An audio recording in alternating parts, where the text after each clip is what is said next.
So this is where I'm going to show a video on how to set up a building with split levels. So here we have a building with split levels 1.5 meters apart. So you're effectively setting up as a 6-story building in MEPworx with an elevation of each floor 1.5 meters apart, showing the DXF files representing each side of the building. So when we come into MEPworx, the rooms along the bottom will be the lower section, the rooms across the top will be the upper section, and then we can treat the atrium separately at the end. When you define the room spaces, it'll tell you that the height exceeds that of the level, so you can go with that and say yes, put whatever room heights you like in. And we're setting it up for 6 floors, and you'd produce the 6 DXF files for each of your elevations. So you would go into the various DXF files, DXF them into the software, marking them up as you go. So I'll go back to that section.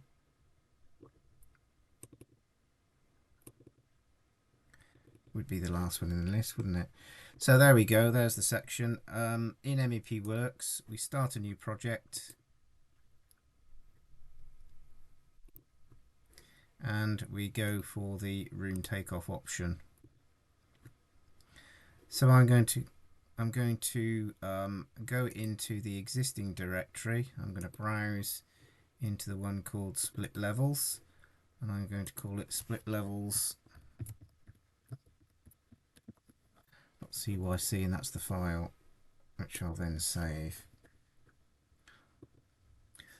Usual weather database. This is where we set up the floors, and we have to be careful with our data. So 6 levels. The floor to ceiling height is going to be 1.5 meters. That's basically the stagger of the elevation. Level of the lowest floor in this case on the ground is 0. Ceiling void depth is going to be nothing. And the floor slab thickness we're going to make very thin, 10 millimeters. I'm going to select next, and I'm then going to grab the floor plan, giving it its title.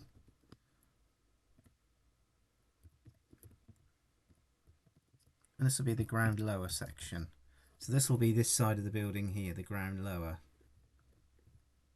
I then retrieve the DXF file. Ground lower. Open it up. So there's our DXF file. We then level up to the next floor.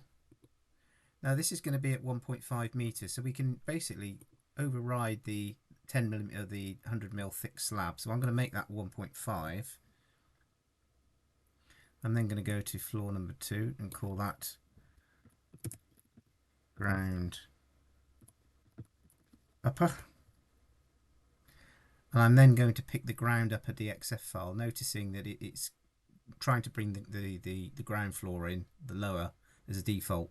So I'm going to go and pick the correct file, which is ground upper, and open that one up. There's the upper floor.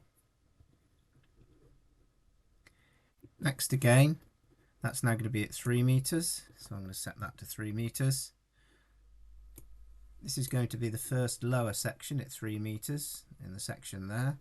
So first lower,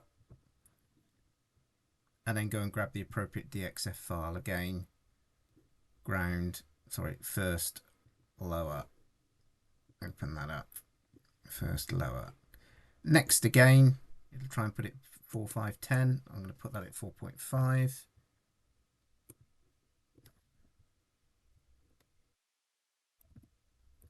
First upper.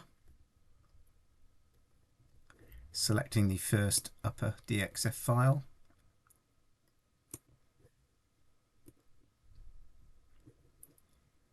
Next again, 6 meters. So we're now on the second lower at 6 meters. There's the section. Second lower, and again picking the second lower DXF file. Open that up, and finally we finish on the second upper.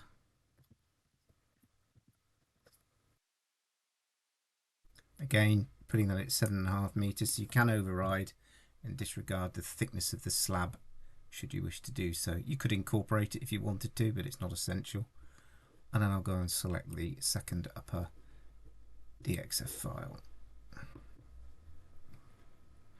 So we can see here we've set up all these various elevations in line with the section. So we then just move on to the rotation. That shows the floor plans. Obviously on the ground floor we're not showing the subterranean bit to the top side where the rooms are.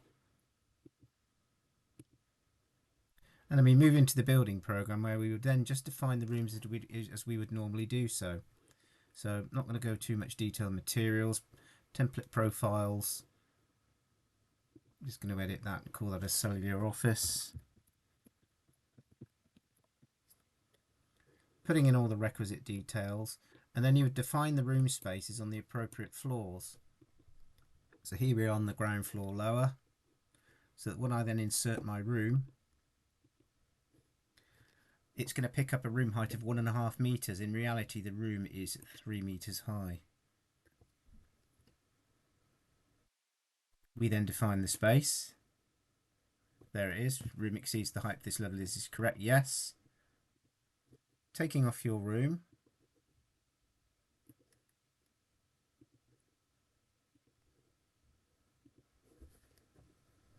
Selecting your outside wall. The windows. Putting the correct window height in. I'm only going to do the one room. You know the rest. Next element again. Next element again. Next face. Next element again. Next element again. Next face, floor, finish, ceiling tiles, and that room is complete.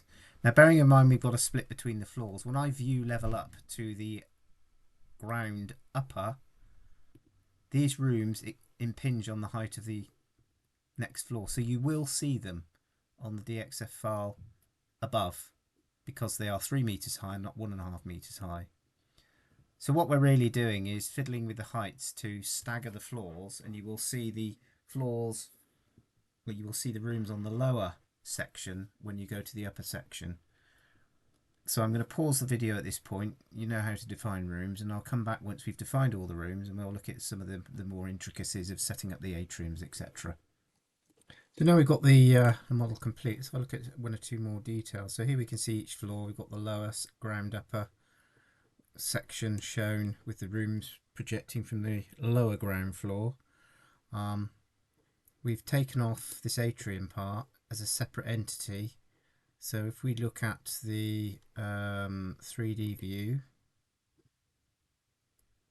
a bit bigger, we can see we've got this separate lower entity here. We've got exposed walls either end, and what we've done is treated the upper section as a virtual boundary. So the potential ceiling of the lower section of the atrium will be treated as a hashtag virtual boundary. What we would also do is treat the wall that in contact with the ground, we treat that as a partition, and what we would do is go to the face data and apply the temperature differential between the ground temperature at the requisite month of the year and the difference between that and the room temperature, which in this case is 18 degrees. Same with the cooling. So we would just go into edit general. We would note the ground temperature in the further details from the weather location used. We would then view the ground temperature, looking at a temperature of 5.3 degrees in February. So difference between 18 and 5.3 is 12.7 degrees. So we'd apply a delta T of 12.7 degrees across this face data here. So when we go to the partition, we would apply that in here. So call it 13 degrees across that internal wall with a ground behind it. So you can see here on the layout, we've got all of the spaces set up. We've got the upper, again, we've got the upper atrium where the floor would be treated as a virtual boundary. Again, we have the glazing on the ends, the gable ends of the atrium with a flat roof.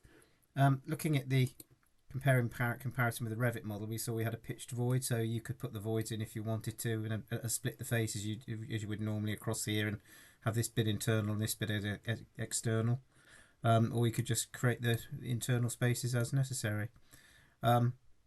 So I'll then run some pipe work within the model, just to show you how you'd handle the pipe work, leveling up and down, how that all pans out, and that'll give you a good idea of how you then handle a staggered building model.